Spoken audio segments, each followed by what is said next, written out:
Hi, everyone, and welcome to Season 2, Episode 6. In helping you to find a customer success management job and successfully apply to that role. My name is Frederike, and I have been working in customer success and sales for the last couple of years. And I have been in the interview process on both sides. So, on the side where I had been an interviewee, a candidate actively looking for a customer success management job, but also as a customer success hiring manager, where I was looking for team members for my own teams and where I was designing the interview process, but also hired, as I said, team members for my team. So I know both sides of the interview process and I know all the ins and outs, what works best, and what tips and tricks I can give you so that you can successfully apply to a customer success management job. What we will be doing in this episode is that we will have a look at how companies are looking for candidates. If you haven't watched the previous videos, I highly encourage you to do so because you will get all the tips and tricks and also the bigger picture of why we are doing what we are doing in episode 6. So, especially for episode 4, I would encourage you to watch it. And I put the link here in the video above because in episode 4, we talk about the whole hiring process, the 10 steps that lead to successfully apply for a customer success management role, and then also do the first steps after you got the role, so the pre-onboarding phase. So I really, as I said, encourage you to watch it. And I also encourage you to watch all the other episodes because they will lead to this episode 6 and it makes it easier for you to follow along episode 6. What do we cover in this episode? As I said, it's about looking for candidates. So, how companies are looking for candidates for their customer success management roles. There are normally 3 ways of how they do that. First, via their own recruitment. Secondly, via headhunters. And thirdly, via referrals. So let's dive in and start with the own recruitment. So if they do their own recruiting, then what this means is that they have their internal teams that look for candidates. And the internal teams is normally the recruitment team. So the recruitment team works actively with the hiring manager and they're their talent partners. And they get a description of the customer success management role that the hiring manager is looking for. And then they start actively looking for candidates. And they normally look for candidates in various ways. For example, via LinkedIn is quite, let's say, a lot of recruiters look at LinkedIn and check for candidates there.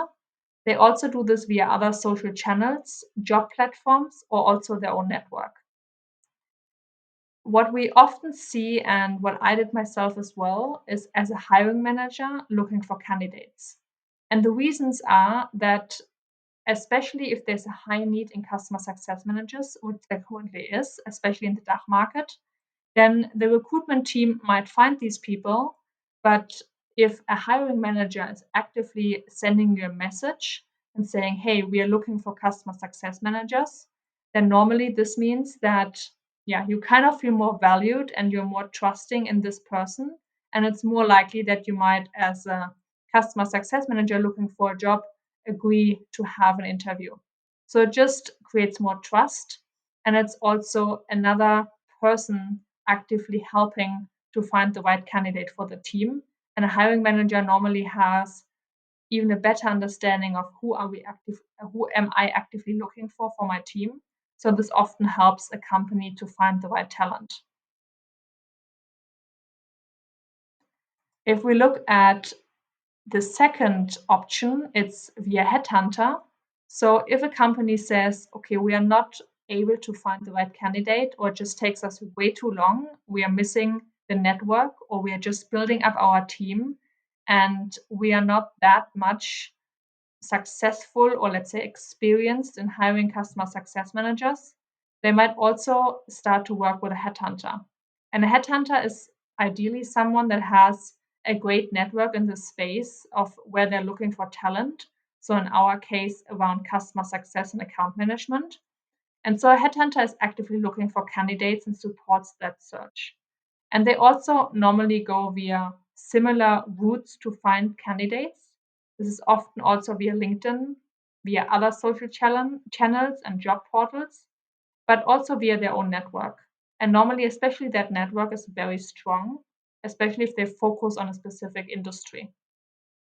And so this can be very beneficial, as I said, especially if a company just start to branch into this customer success space. And then there's a third option, which is via referrals. So what companies, especially larger companies, are doing, but also startups, is that they make this position internally available and they say, okay, this position now is available and we're actively hiring. Does someone know someone that might be a great fit for the role?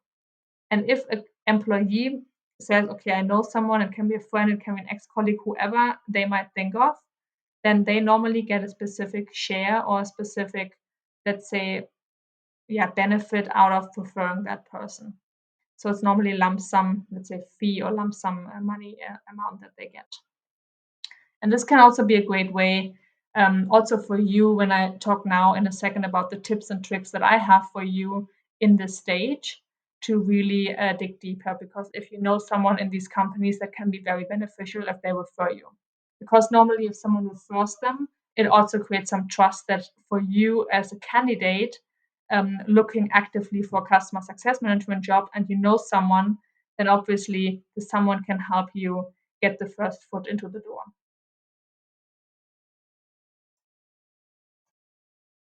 And this is exactly what I want to talk about now, which is how do these informations help you?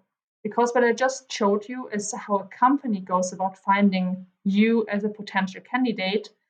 But the question obviously is, okay, how can you make the best out of their processes to your own advantages to really get the foot into the door and being able to do the interview process with them and getting to know the company better?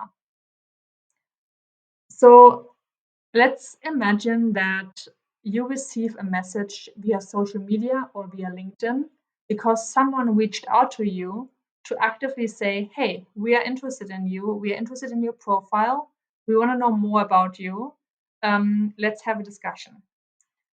If you get kind of this message, then this normally is a message that you get from a headhunter, you get it from a recruiter, or you get this from the hiring manager.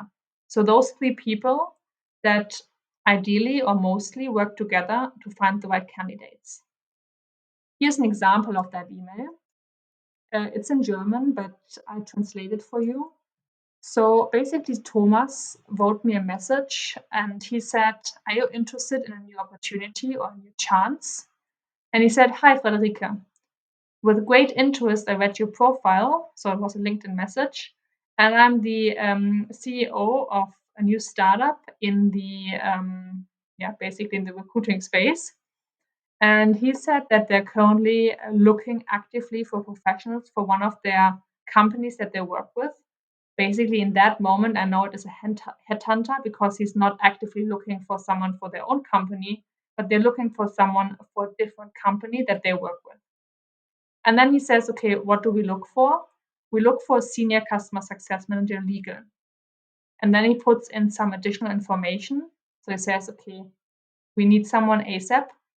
This person gets a salary of 65 to 85K per year. It's in Munich. You can work hybrid and they're flexible working hours. So this can be a typical message that you get from a headhunter that is actively looking for a customer success manager for some of their clients. So what do you do with that? My advice is definitely answer and definitely take a first meeting. I mean, if you say, okay, the company really doesn't make sense at all to me, then maybe you don't. But if you say, okay, this could be interesting, even though you're not sure yet, I would always take the opportunity to talk to them.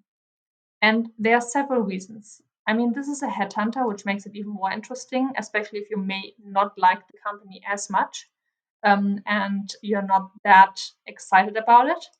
But I think it's always very important that at least you answer and you take the chance to talk to them. And the reasons are that first, you learn what recruiters look for.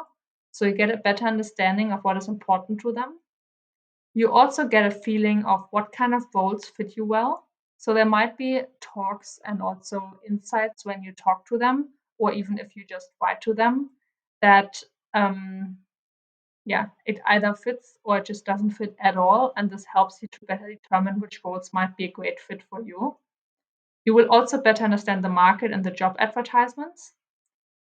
The next one is very important. You gain practice because the more you do those interviews, the more practice you get and the better you will perform, especially for those that you most care about.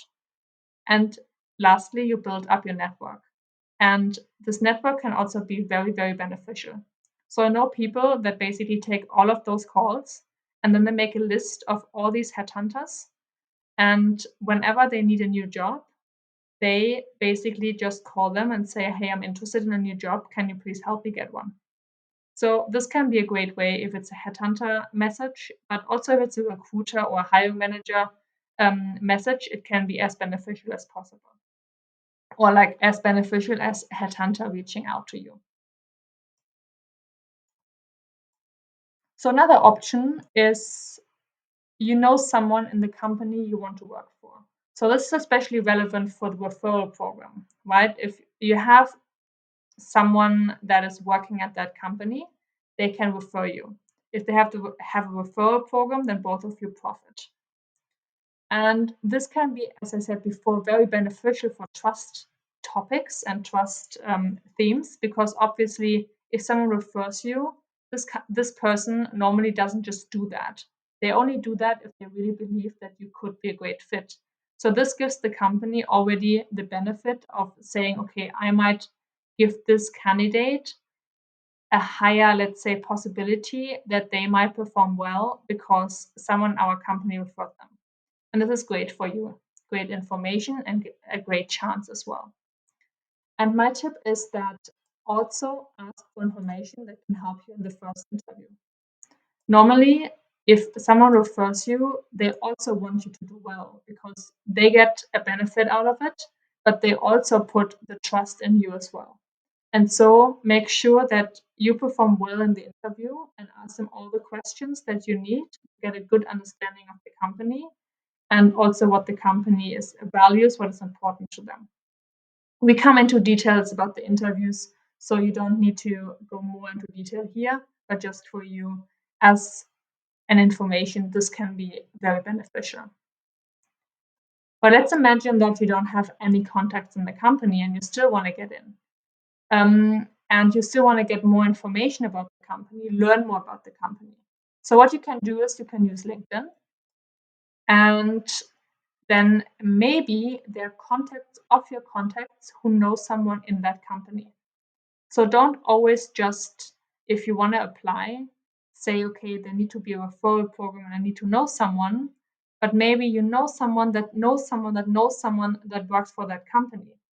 And that's great because then you can actively work out, like talk with them. And I often get this, especially in the DACH region, that people say, this feels intrusive. I don't like that. I don't want to just like reach out to people. But hey, if you don't, then you will never know if this might be the chance to get a job at a company that you really like. So I would advise you to always try it, but obviously don't overdo this. If you send someone a message like 5 times a day, of course, at some points they will be annoyed. But if you do this strategically and just reach out to these, let's say, 4 or 5 candidates that you found, and just ask them if they can, for example, make you an introduction to some of these people, if you know someone that knows them, this can be very beneficial for you. So first, you learn a lot, but secondly, also the hiring manager normally loves proactivity because customer success managers have to be proactive. So if you show that you really proactively do specific things to find out if a company is a great fit for you, but also to proactively get the foot into the door, then this is a great sign of how you might also do this when you get hired for this customer success management job. And this is my pro tip. So, how you act in the interview process tells a lot of how you will act when you're employed.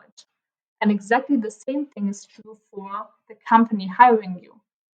So, depending on how you behave in the process, this can tell a lot about how you behave and how you act when you're employed from that company. So, always check for yourself. Also, do you feel confident? Does it feel good? Do you sail through the interviews? Do you really value the company? Does it just feel right to you? Or does it not? And then finding out what might be the reasons. And the other thing is obviously when the company is not replying to you at all, if the company is not really taking care, if they don't do what they promised they do, then these are all alarm clocks.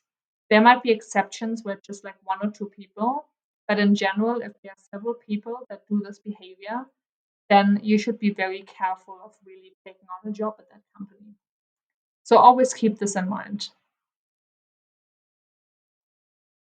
So this is what we wanted to discuss in this episode, and we just jump back.